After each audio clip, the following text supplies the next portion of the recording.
milk creature go? No one laughs at a master of quack food. You gotta help! Ladies first. Mother says that you have to go hobnob with the big wigs. Is that a yes or the number to your intelligence quotient? Come on! You took me away from my family! And when you returned me, it was 8 years later! Everything's changed except me!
How you doing, folks? Welcome to another fantastic episode of Real Spaghetti.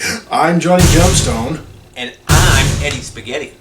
And have we got an episode for you? Because today we're going to be talking about what we consider to be the best and worst of 1986.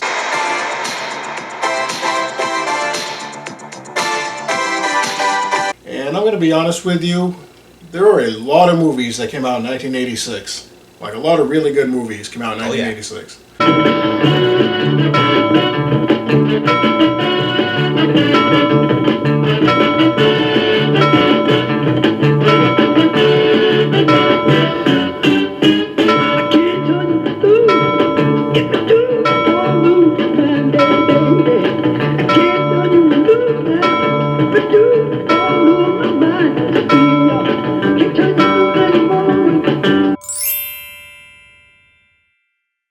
So for me, trying to make up this list of what I would consider to be the best was actually very difficult. I don't know about you. Same deal. Ton of good movies came out in 1986. It was very hard to pick one. My first choice for the best one probably would have been Aliens, but that's not what it was. I loved Aliens. Yes. Oddly enough, I did also not pick Aliens, but it was just so hard to choose, so we just kind of just grabbed whatever we could. Had to go with something. I think the worst of 1986 was a lot easier to pick because they had very fewer bad movies of the year. 1986 had less shitty movies. A ton of good movies, so there are some that you'll think, oh, why didn't you pick that one? Well, yeah, we had to go with one. I decided to go with, for my pick of the worst of 1986, is none other than the great Howard the Duck. Howard the Duck tells the story of a young humanoid duck by the name of Howard who lives on the planet Duck World. And he ends up getting sucked into a portal and sent to the planet Earth, where he soon befriends a young rock star played by Leah Thompson, as well as a nerdy scientist played by a young Tim Robbins. Howard! As the two try to help a wayward Howard return to his home planet. And personally, I remember this movie being worse when I was a kid. Like, I gave it a rewatch recently, and it wasn't near as bad as I remember it being, but it was still pretty cheesy. And there were way too many duck puns in this movie. What's this, the key to your duckmobile? Not to mention the awkward sexual tension between Leah Thompson's character and Howard, which was kind of weird and borderline bestiality. However, it does have the distinction of being the very first Marvel Studios live-action Marvel film, which is not really a good movie to put your best foot forward with. For their first one, I did kind of wonder why they chose The very first Marvel film, and it's Howard the Duck. Probably one of the hardest ones to pull off, too. And it's just a weird idea to begin with. Your main character is a guy in a duck suit. You're going to follow him around through the whole movie. Mm-hmm. Plus, they play it off as a kid's movie. Duck tits. Yeah. I just picture, like, angry parents grabbing their kids in the first 5 minutes. We're not watching this. It was cheap. It was corny. Before you even see it, people are already telling you this is a bad movie, so you Yeah. go into it thinking this is gonna suck anyway. But all in all, it wasn't as bad as Garbage Pail Kids, so I have to give it that. So I guess all in all, I'd probably give Howard the Duck 2 out of 5 stars. I think that's being generous. 2 out of 5 stars. It does get more hate than it deserves. Yeah. It's not the worst. It's not the movie in worst, but world. it's not good No. at all. I did notice it had a sky beam in it though. Real quick. It did have a That's sky probably beam. the first Marvel The first time you sky see beam. a sky beam in a superhero Yeah. film, it's Howard the Duck. And I think over the years, of the one thing that did stick with me through that whole movie was Jeffrey Jones. Even though I know he's a perv Yeah. now, but still, his performance in that is the most It's memorable. very memorable. part. I'm sure anybody who's seen the movie remembers Jeffrey Jones' character. Yeah, as a kid, he was scary too. Yeah.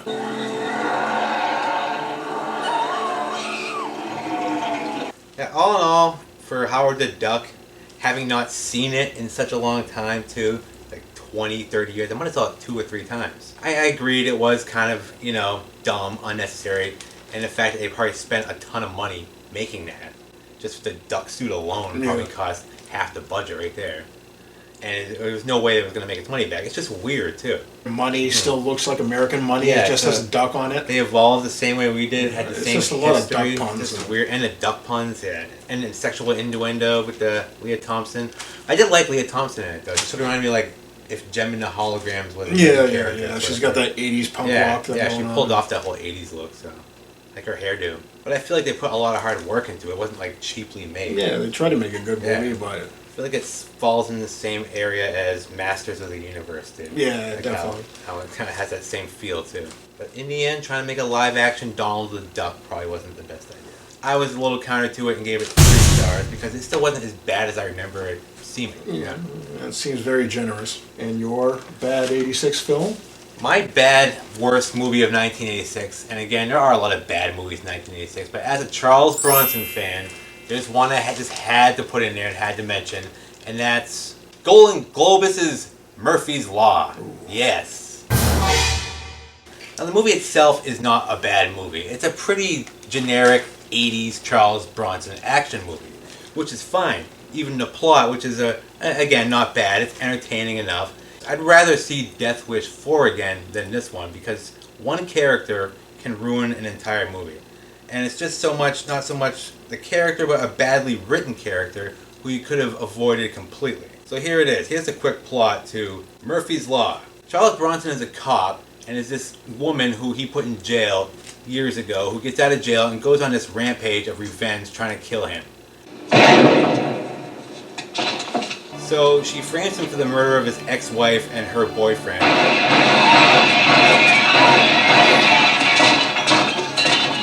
And he gets locked up in jail and handcuffed to the most obnoxious woman in the world.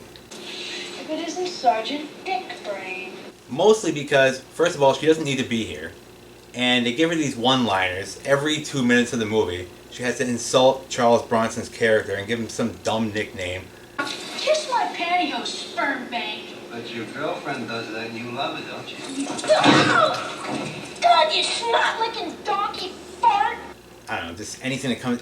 Something you could think up right now, like booger face, snot nose. And a lot of them are like gay and lesbian related too. Yeah. Suck a doorknob, you homo. Get your hands off me, faggot! Chisel breath, scrotum cheeks. Dinosaur dork. I sit on that slime ball. I eat it, toe jam.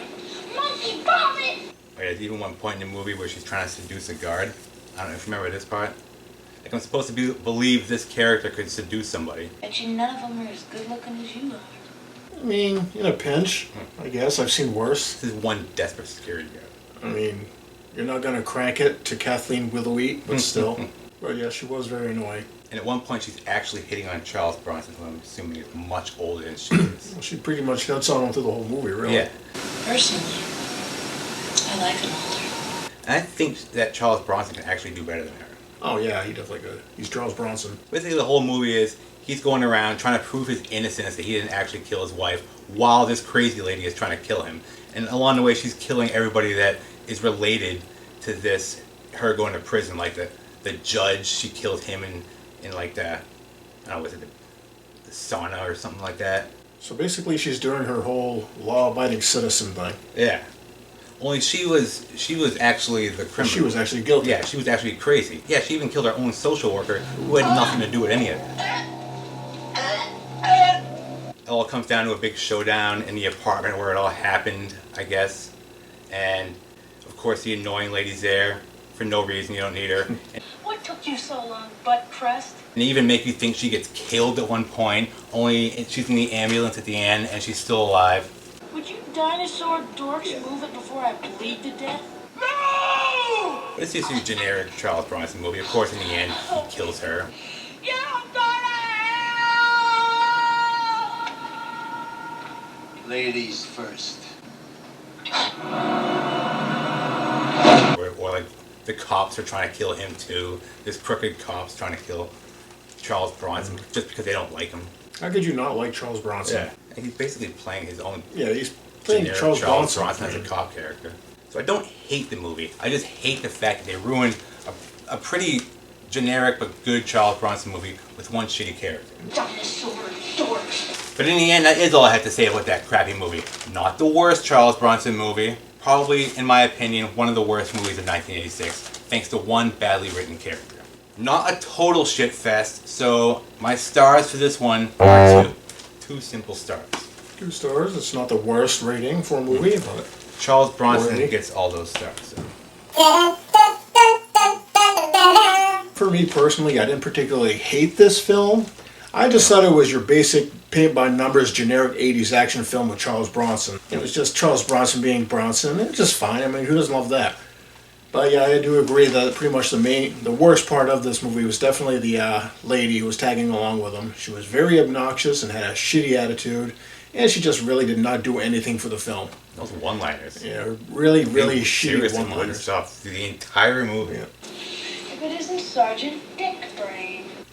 So yeah, that was pretty rough going through, but basically the rest of the film was just, fairly decent, Watchable. watchable. And I really don't blame the actress either, because I have Yeah. seen Kathleen Not her Wheat fault. and other things, And Quantum she's Leap. usually pretty solid, like that one particular episode of Quantum Leap that we that's see the her in. first thing that She comes was really to good in mind. that. Can't blame her Yeah, I for a don't blame shitty her. written character. It's the shitty writing, the lazy writing. For my stars, I would give it 2 out of 5. That's the I same think as that's I did. fair. It is You know, a I mean, 2-star movie. Charles Bronson deserves Yeah. at least 2 stars for that. The plot was fine. Plot was thin, but it's serviceable. Generic. Yeah. Predictable, but yeah. The main sure. villain was a woman. They don't always do that. Yeah, That was something different. that was different. But all in all, a plotting, forgettable, somewhat Yeah. predictable film that just served as another paycheck for Charles Bronson. Yeah.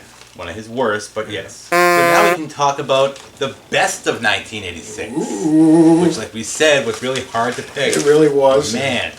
I actually just had to grab one off the top of my head because I really couldn't choose. I mean, Yeah. like seriously, look up how many movies came out in 1986 and Yeah. count how many of those were friggin' amazing. Especially if you were growing up in that time period. Yeah. Family-friendly ones. The whole Yeah. family could enjoy. This is more of the more light-hearted appeal of that time period. Well, for my 1986 good movie, I chose Short Circuit. Short Circuit tells the story of a plucky robot who gets zapped by lightning and soon becomes self-aware. Wouldn't you like to be a pepper too? Wouldn't you like to be a pepper too? And after he escapes the laboratory where he was created, he soon befriends a local food truck driver, played by Ali Sheedy, as well as a nerdy scientist, played by a young Steve Gutenberg.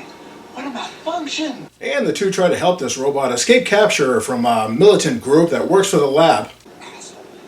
I heard that. And me personally, I absolutely love this film. It was funny, it was heartwarming, it was lighthearted, incredibly entertaining film with an equally entertaining sequel. And even though he could really never get away with this in today's era, I felt that Fisher Stevens' role as Ben Javari was particularly entertaining. I am sporting a tremendous Woody right now.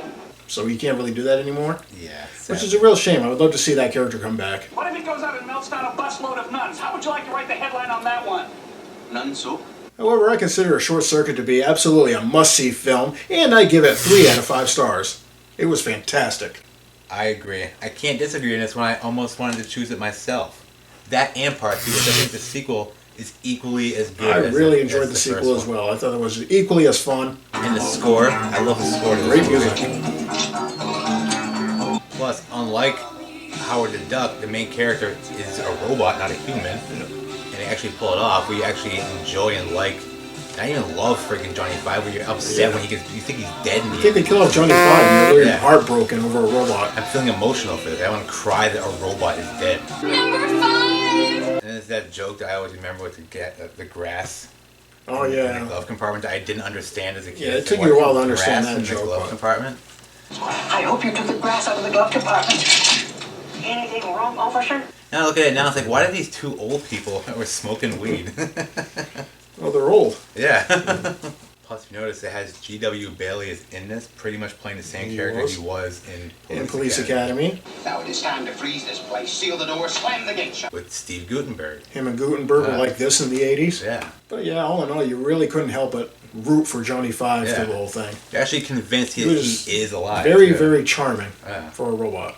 You love Johnny Five. I'm a heart! I'm a heart. Don't cry, little girl. Smile your tears away and dozens of other hits all on this big 2-record set. I actually was a little nicer and gave it 4.5. 4.5. I That's thought it was almost one a of my perfect most score. memorable movies. Yeah. Which moves me to mine. And that would be The best movie of 1986, in my opinion. Again, hard to choose.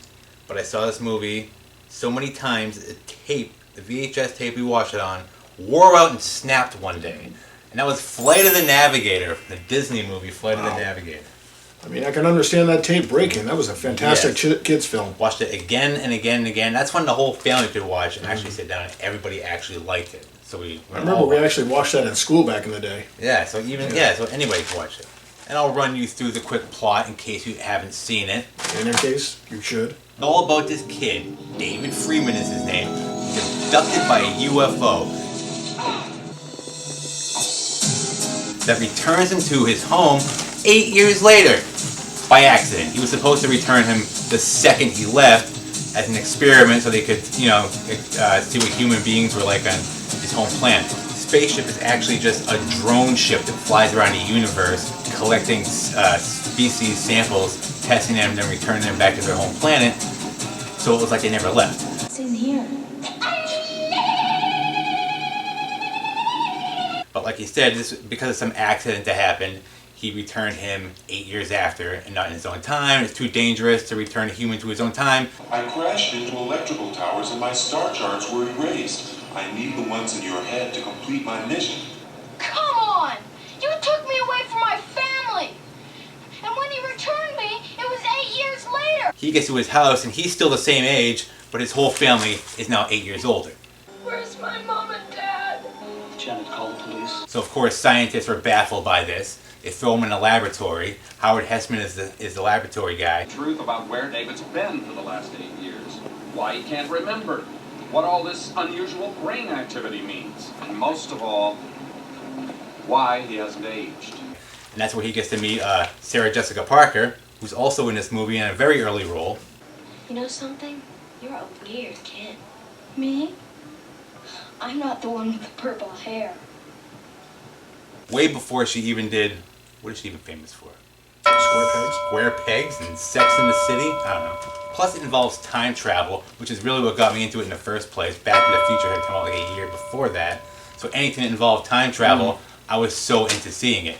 Even Bingle's Adventures in Time, which came out the same year too. Yeah, and it's hard to not choose that one. Yeah. No one's ever even friggin' heard of that. Sadly. Sadly, yes. So anyway, the UFO wants David Freeman's brain information because all the star charts that he needs to get his ship back home are in David Freeman's brain. So he puts him on the ship, agrees to take him home back to his own time, gets the star charts, only it changes his personality totally into Pee Wee Herman for some reason. And it's the voice of Pee Wee Herman from that point on. That's it, Davey. Davy? If you want to learn to swim, you've got Gotta jump in the water. Don't forget to feed Bruiser. 2 all beef patties, special sauce, lettuce, cheese, pickles, onions, on sesame. So it becomes like a whole adventure of this kid trying to get back to his own time period, and Pee Wee Herman is the spaceship, so, and he gets to fly it. He's the navigator because all the star charts are in his head. And that's the whole movie. He does get back to his own time, of course. Which means the movie technically doesn't happen, only he did get to keep one of the alien species as a pet. So in the end, he can't prove it happened. I don't know if kind of wonder what happens to that. He could prove it, but then he'd have a whole bunch of like government assholes. Again, yeah, Howard Hessman from 8 years prior would be on his ass. Yeah. And that time Where'd you get this alien pet? This little weird alien thing. So, but he's already telling his brother, and you know his brother's not going to keep his mouth shut. Kid, he's going to go around. Everybody's going to find out about his little alien pet. And then, like, my big question in the end, watching it as an adult, was once this ship gets back to its home planet, and now it has the personality of Pee Wee Herman, and they're like a sophisticated species that made it, like, with no personality, really, are they just going to wipe its memory clean, or are they going to keep it as Pee Wee Herman? Hey, Blippo! Oink oink! Too many Twinkies! Maybe they'll have it destroyed. Yeah, or that, too. It's just like, what the hell? It's ruined now. This kid's mind ruined our... This kid just turned our ship into a Pee Wee Herman. And they're annoyed by it, probably. They don't get human. They don't get the jokes. Yeah. But in the end, this was such a good and memorable movie to me that I gave it the full 5 stars. To me, this is a Disney classic that I'll never forget. I could tell you the whole story right now, scene for scene, but there's no point in doing that. Just watch the movie. It's on Disney Plus. Yeah. That is a hell of a score, and I almost agree with you. Because to me, Flight of the Navigator is the quintessential 80s family movie. I mean, we pretty much grew up on these films. I mean, we had the Goonies, we had Gremlins, previously mentioned short circuit films. We grew up on those. So, I mean, all in all, things would be a lot different if Flight of the Navigator never existed, and I'm glad it did. I'm pretty sure at one point in time, every 80s kid dreamed about flying around in their own personal spaceship. That was a pretty neat concept. I enjoyed that. Yeah, I think all in all, it's a pretty solid film, and I would give it 4 out of 5. Not a perfect score, but I'm trying to be courteous here. Decent flick. Go check it out. Highly recommended. Flight of the Navigator. And a little interesting fact, the kid who played David Scott Freeman in the film would actually go on to rob a bank in Canada. This is very true. And he got caught and arrested because his career went nowhere. Yep. It's a shame. Trying to raise money for Flight of the Navigator 2, Origins. He wanted to get the funding for that sequel. Yep. Disney said no, so he was going to do it on his own. Robs a Canadian bank. All for Canada, of all places, yeah. Another great soundtrack, too. Alan Silvestri, I believe, this one. Classic. And the soundtrack and the score. It's one of those where they, the Beach Boys. Round, round, get around. I get around. And I don't know why his shirt is red in this picture. Most covers have it with the regular shirt that he wore throughout the entire movie. For some reason, this picture I found online, he's wearing the red shirt. But that was weird. This must have slipped through one of the Mandela verses or something. Almost 30 years. And these films still hold up today somehow. Even the bad ones hold up as not great, but still memorable in some way. Except maybe Rat Boy. But Rat Boy, yes, that also came out in 1986. That would have been my worst, but I already did a whole video on Rat Boy. Yeah. And I really don't want to go through the pain of that again. That's true. I'd rather watch Howard the Duck than Rat Boy. Howard the Duck was way better than I remember it being. Oh, yeah. I thought it was still shit, but I remember it being way worse. Yeah. Well, anyway, folks, that's our best and worst of 1986. Yes. I'd be curious to know what you consider to be your best and worst of that year. Yeah, I'm sure we're wrong in your opinion or not. Maybe you agree. Maybe you loved Howard the Duck. Yeah. Maybe you thought Murphy's Law was the greatest movie since sliced bread. But that's our opinion. And we welcome yours. But yeah. So until next time, folks, toodaloo. Adios for now, folks. Good night, folks. Me must say woo-hoo. Woohoo! He just likes to do that. He just jumps away. Get over here. This has been a Filmways presentation, darling. You're a dyke, right? Kiss my pantyhose, sperm bank. Oink, oink, oink, oink.